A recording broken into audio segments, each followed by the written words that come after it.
বিশ্বের পরাশক্তিধর দেশগুলোর প্রতিযোগিতার নতুন ক্ষেত্র হয়ে উঠেছে মহাকাশ। বিশেষ করে চাঁদ নিয়ে চলছে ব্যাপক গবেষণা। চাঁদে মহাকাশযান পাঠাতে উঠে পড়ে লেগেছে বিভিন্ন দেশ। তবে এর মধ্যেই চাঁদ নিয়ে নতুন এক খবরে নড়ে চড়ে বসেছেন বিজ্ঞানীরা।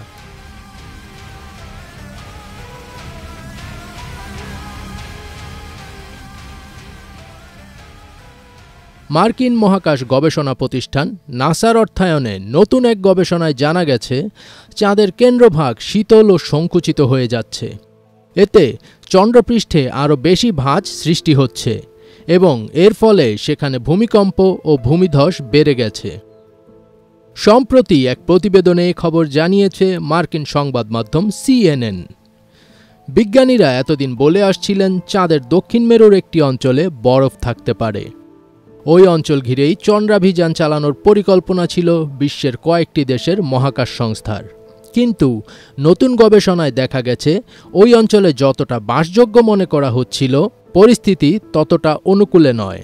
চাঁদের দক্ষিণ মেরুতে ভারতের চন্দ্রযান ৩-এর সফল অবতরণের পর থেকে ওই অঞ্চল ঘিরে বিজ্ঞানীদের আগ্রহ বাড়ছিল। অঞ্চলটিতে নভোযান পাঠাতে গিয়ে ব্যর্থ হয় রাশিয়া। এরপর নাসা তাদের আর্টেমিস ৩ মিশন ওই অঞ্চলে পরিচালনা করার সিদ্ধান্ত নেয়। এর মধ্য দিয়ে ২০২৬ সালে চন্দ্রপৃষ্ঠে নভোচারী পাঠানোর পরিকল্পনা রয়েছে নাসার। আর চীন তো ভবিষ্যতে সেখানে মানব বসতি গড়ার পরিকল্পনার কথাও জানিয়েছে। কিন্তু নাসার নতুন গবেষণার ফল এই প্রচেষ্টা নিয়ে নতুন করে প্রশ্ন তুলেছে। টমাস আর ওয়াটার্স নামে national air and space museum center for earth and planetary স্টাডিজের একজন সিনিয়র বিজ্ঞানী বলেছেন, তিনি এ গবেষণার মাধ্যমে কাউকে সতর্ক বা চাঁদের দক্ষিণ মেরুর ওই অংশ অনুসন্ধানে নিরুৎসাহিত করছেন না।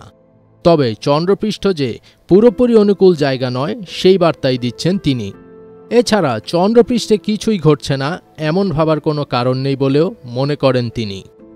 গবেষকদের মতে, কয়েক লাখ বছর ধরে চাঁদ ১৫০ ফুট সংকুচিত হয়েছে। এ পরিবর্তন ভূতাত্ত্বিক দিক দিয়ে বিবেচনায় গুরুত্বপূর্ণ। তবে তা পৃথিবীতে ঢেউয়ের প্রভাব বা জোয়ারের চক্রের পরিবর্তন আনার ক্ষেত্রে খুবই সামান্য। তাই পৃথিবীর মানুষদের এখনই ভয় পাওয়ার কোনো কারণ নেই। ফাজবির তাজ, ATN বাংলা।